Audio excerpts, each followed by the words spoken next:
What's the hardest thing about writing? Well, it's getting started. Maybe you're having a hard time coming up with a story idea, or you're stuck on where to take your story next. If you want a way into a story or a way through, I have 9 story starters to help you. This free PDF is full of story seeds and prompts to get you going. To download your 9 story starters, go to nancypanuccio.com/start. That's Nancy with an I, Panuccio with 2 C's, nancypanuccio.com/start. A retrospective narrator is looking back and reinterpreting or confronting the past because it has special, significant meaning for him or her, a meaning that has often eluded the narrator until the particular telling of the story.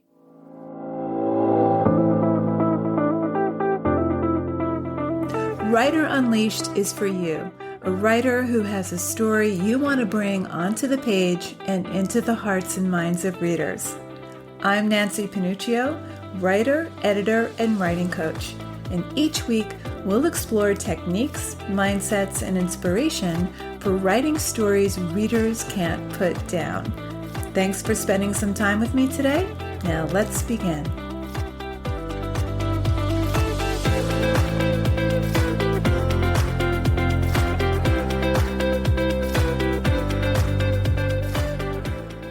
When we write about what happened, we're supposed to be bound by what actually occurred, right?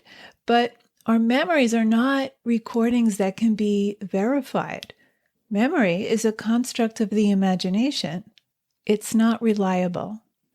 The past, memory, is altered by the life we've lived since, by the life your character has lived since.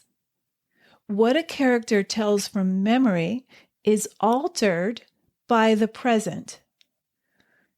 Even in a straightforward story where we never leave the scene or moment, what a character writes from memory is altered by the life he or her has lived since. It's altered by the present. Now, the process of writing memoir is a constant retrospection. This is what happened and who I was, how I was, and what this means now suggest who I am now and will be. This is especially true in memoir, but many fiction stories are autobiographical in nature, with an adult narrator looking back on the past. So the narrator is moving between the present and the past. The biggest challenge with retrospective narrators is integrating reflection, insight, and gained wisdom. Now, often writers will be motivated to write based on something that happened in the past, but they won't make the connection between who the narrator was and who they are now.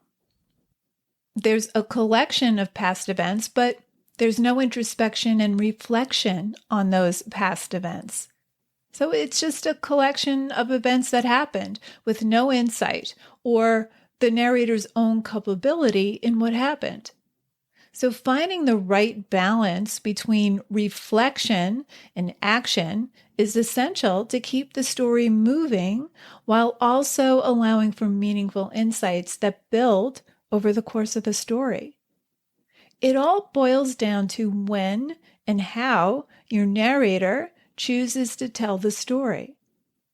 If you're writing from a narrator who's looking back on or reconciling his or her past, keep these questions in mind. 4 questions. Number 1, why is this person telling the story? Why now? Number 2, who's telling this story? Who is he or she now? Number 3, when is the story being narrated? How much time has elapsed between the event and the telling?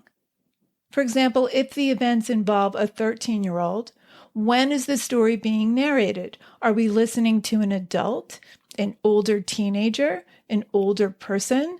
How much time has passed between the event and the telling? And question number 4, and perhaps most important, at what stage of life is this character in? Happy, lonely, certain, uncertain, regretful? If these things aren't part of the story, then there's no need to write from a retrospective viewpoint. Just because you're telling the story in first person does not mean it has to be a retrospective narrator. You can just shorten the gap between the event and the storytelling. Just keep a straight past tense. For example, if the story involves the 13-year-old and you're writing from the 13-year-old's perspective, just keep a straight past tense and close the gap between the event and the storytelling. So the 13-year-old will be narrating the events as they're happening. With a retrospective story, your narrator is trying to come to terms with something that happened in the past, especially some kind of trauma. So you'll need to know where they are now as they retell their past. Memoir, by definition, is retrospective. The author is telling the story having already lived it. But what's the meaning in the lived experience? In Katherine Harrison's memoir, The Kiss, we meet her at the age of 20 having a secret incestuous affair with her long-lost father. She dips deeper into her childhood as she seeks to understand what made the affair with her father possible, but she's telling it much later in adulthood when she's married and has children of her own. Lucy Greeley's memoir, Autobiography of a Face, recounts her struggle with facial disfigurement due to a rare cancer. And she narrates her life before and after the diagnosis and describes her life from the age of 9 to adulthood. So she's retelling the past, having gone through several reconstructive surgeries and struggling with the need to be accepted by her peers, by wanting to be beautiful, wanting to be loved. She's convinced that she'll never find a romantic partner due to her face.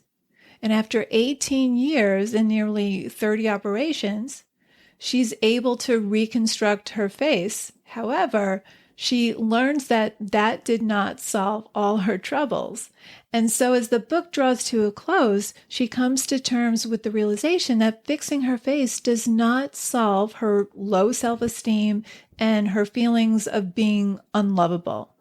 She begins questioning her beliefs about physical beauty, and ultimately she learns to love herself. So it's a story about how she came to love herself. It's ultimately about self-love and self-acceptance.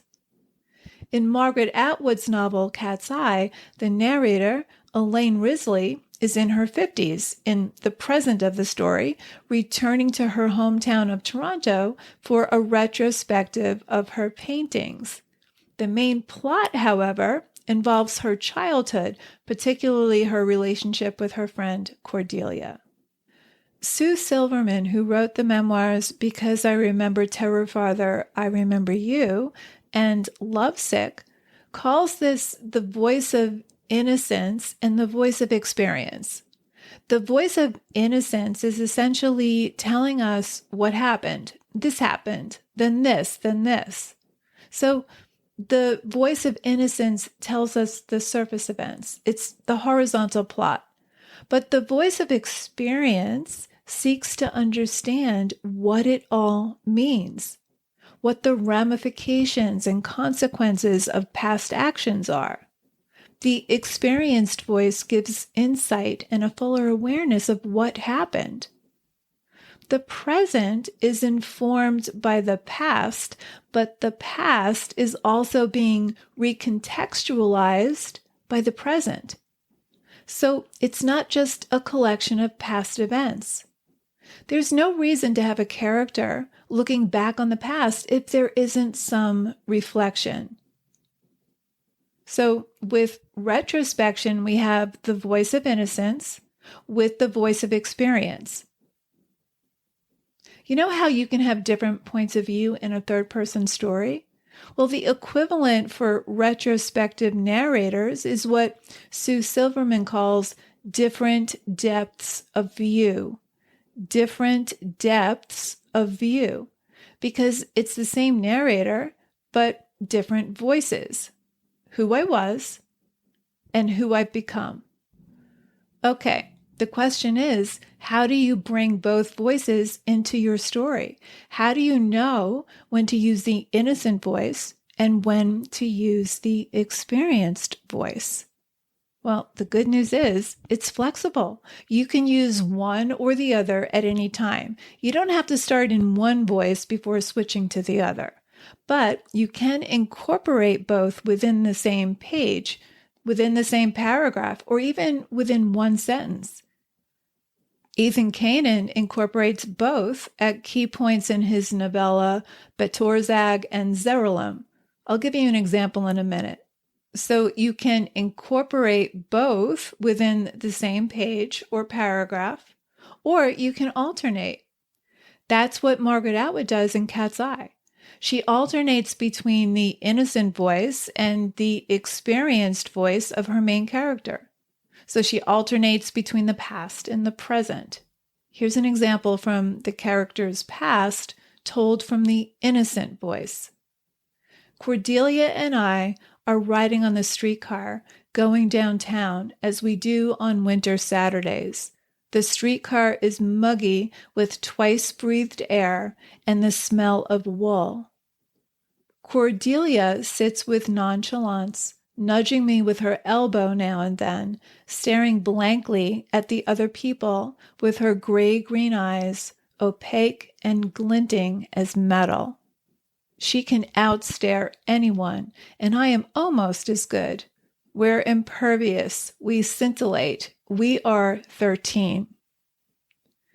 Now, the interesting thing about this novel is that as Elaine narrates the novel, she always speaks in the present tense as if experiencing each event in the moment. So she narrates all events past and present, focusing on the thoughts, feelings, and understandings she has at that moment. So she separates the innocent voice with the experienced voice, and they're both told in the present tense. However, in the sections set in the present of the story, with the older narrator, she does reinterpret her past. Sometimes she just reaches back into her past. For example, in the second chapter, she's in her present day, in her 50s, back in her hometown of Toronto for this retrospective of her art in a gallery, and she decides to go incognito to take a look at the gallery and to see it from the outside. And on her way to the gallery, she comes to a wall of plywood that's concealing a demolition. And she comes across a flyer for her retrospective with a photo of her with a mustache drawn on it. Here's the passage.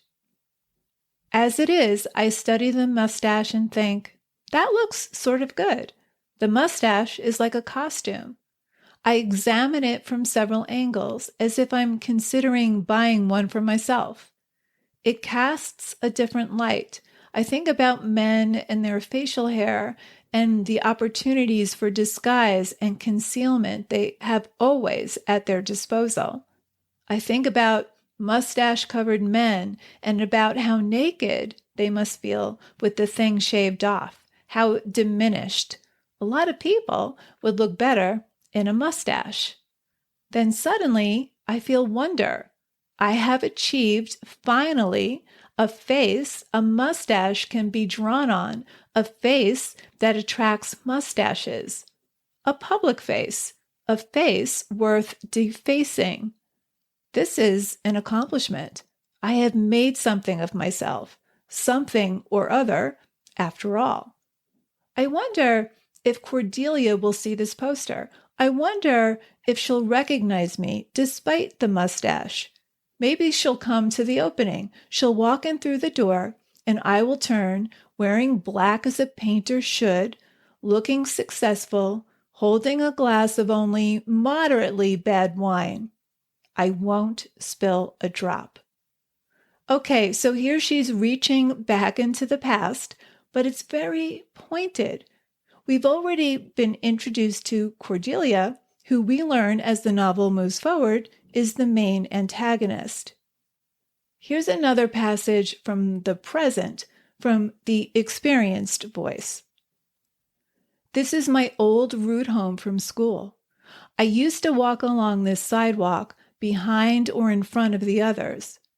Between these lampposts, my shadow on the winter snow would stretch ahead of me, double shrink again and disappear, the lamps casting their halos around them like the moon in fog. Here is the lawn where Cordelia fell down backward, making a snow angel. Here is where she ran. The houses are the same houses, though, no longer trimmed in peeling white winter-grade paint, no longer down at the heels post-war. The sandblasters have been here, the skylight people, inside the Benjamina trees and tropical climbers have taken over, ousting the mangy African violets once nurtured on kitchen windowsills. I can see through these houses to what they used to be. I can see the colors that used to cover the walls, dusty rose, muddy green, mushroom, and the chintz curtains no longer there. What time do they really belong in? Their own or mine? Okay. Now, most of the story takes place in the past, during her childhood, but both present and past are written in present tense. The past doesn't include any reflection from the older narrator, but the present does reflect on the past. So she alternates between the innocent voice and the experienced voice, but the innocent voice takes us through most of the narrative. That's where the real story is. In Ethan Canaan's novella, Batorzag and Zellerlim, he blends both voices in key parts of the story. He begins the story like this. In 1973, the year everything changed in our family, my older brother Clive competed for the mathematics championship of William Howard Taft High School in Shaker Heights, Ohio.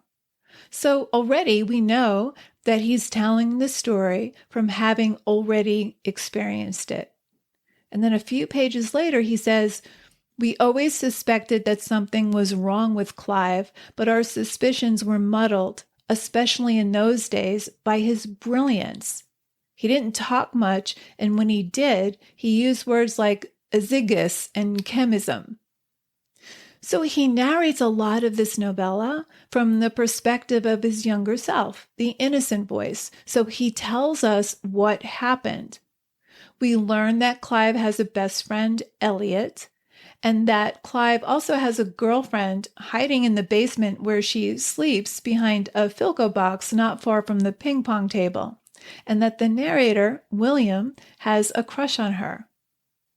Here's an example of the innocent voice of the narrator. That year was the first Clive and I went to the same school, and in the fall, our mother took me aside. You and Clive are different, she said to me as we were tie-dyeing t-shirts in the bathroom. You don't have to do the things Clive did. She dunked the knotted shirt in her mixing bowl, which was filled with yellow dye. How do you mean? Clive's unusual, she said. I just want you to know that. I'm sure your friends at Taft will be different than his. Your brother does some unusual things.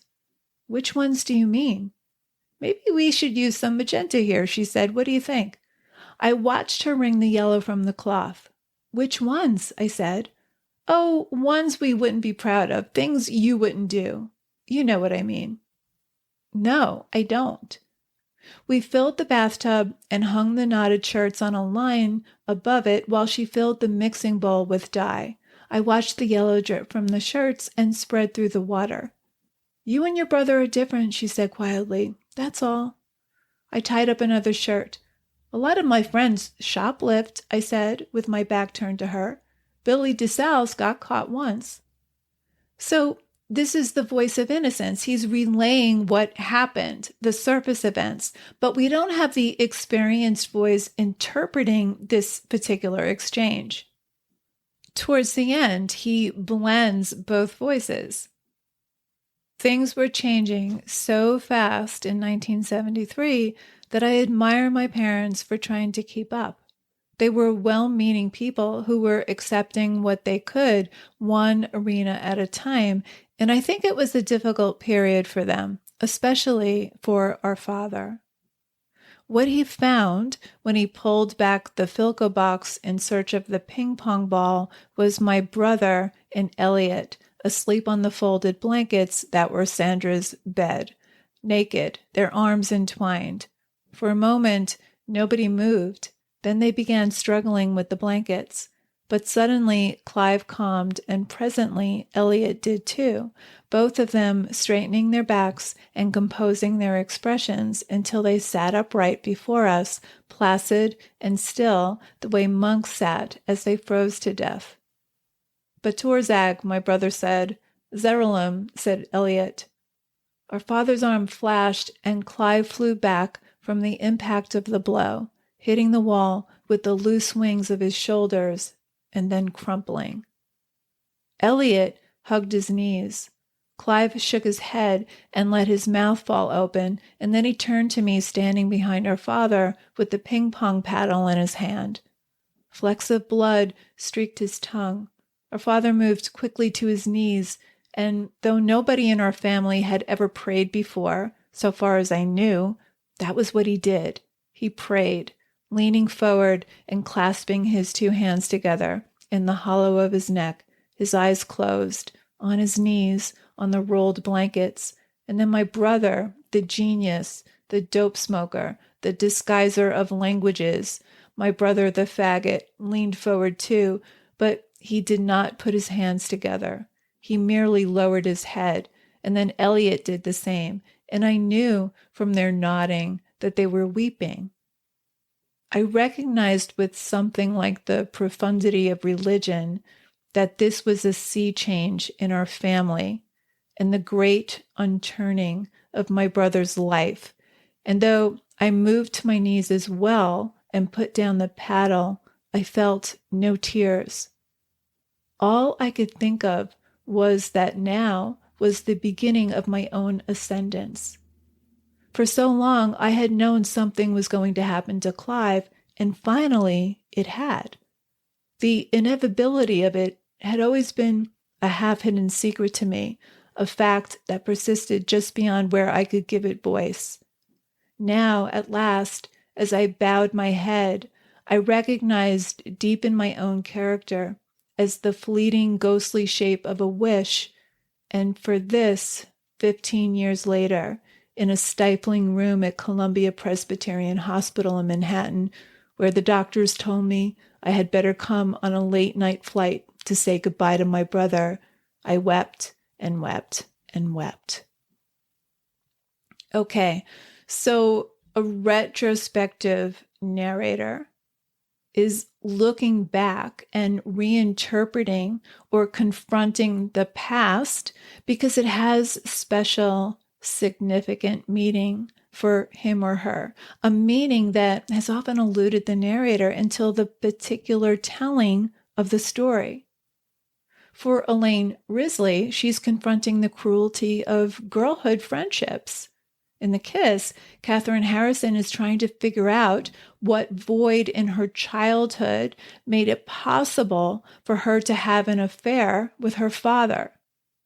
In Ethan Kanan's novella, Bedorzag and Zerulim, he's grappling with guilt. He's examining the consequences of his past actions. He's an adult looking back on his childhood. His brother has died from AIDS, or at least that's what's implied, and he feels deep regret for that moment in the basement. Not only because he led his father behind the Philco box, thinking Sandra was there, but because he felt elation at becoming the favored son. So it's in the retelling that the character derives meaning from the past. It's the character trying to make deeper and deeper sense of what happened, or deeper and deeper sense of their part in what happened. Okay, so let's recap. We talked about the two voices in any retrospective story: the voice of innocence, who tells what happened, and the voice of experience, who reinterprets what happened. Who I was, who I am now. You can alternate between both voices, as Margaret Atwood does in Cat's Eye, or you can integrate them, as Ethan Kanan does in his novella. A retrospective narrator needs to be looking back with reason. So look at each instance and ask what it's doing there. You don't want nostalgia for the trivial. You don't want random details or events that aren't rooted in the story. It's not enough that it occurred long before. Because if every moment is burdened with significance, the reader can't see the past for the past. So when you write a draft of a story, a memoir, or essay that uses retrospection, look at each instance and ask yourself what it's doing there. Is it an intrusive, needless time jump that jars us from the scene? Is it focused on the matter at hand, or does it lead us away from what's actually at stake? Is it an honest deepening of understanding given the perspective of years? Or is it forced or obvious? Is it necessary to the story itself? So ask yourself these 4 questions. Number 1, why is this person telling the story? Why now? Number 2, who's telling this story? Who is this person now? Is it an adult, an older teenager, or an older person? Number 3, when is the story being narrated? How much time has passed between the event and the telling? And number 4, at what stage of life is he or she in?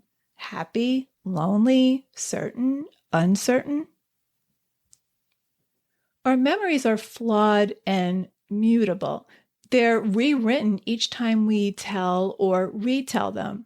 Our memories are shaped as much by what comes after as by what actually happened. I'm going to leave you with a quote by Eudora Welty.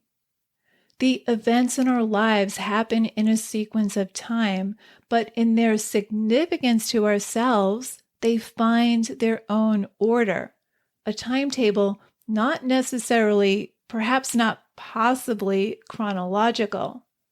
The time as we know it subjectively is often the chronology that stories and novels follow. It is the continuous thread of revelation. It is the continuous thread of revelation. A retrospective story tells us who the narrator is now. So there you have it. Thanks for hanging out with me today. And if you know any writers who need some support in their writing, please share this episode or the Writer Unleashed podcast in general. And if you love what you're listening to, subscribe on your favorite listening platform and please leave me a review. Reading how this podcast impacts your writing truly lights me up and helps me create topics for the show. Till next time, keep writing, and I'll talk to you soon.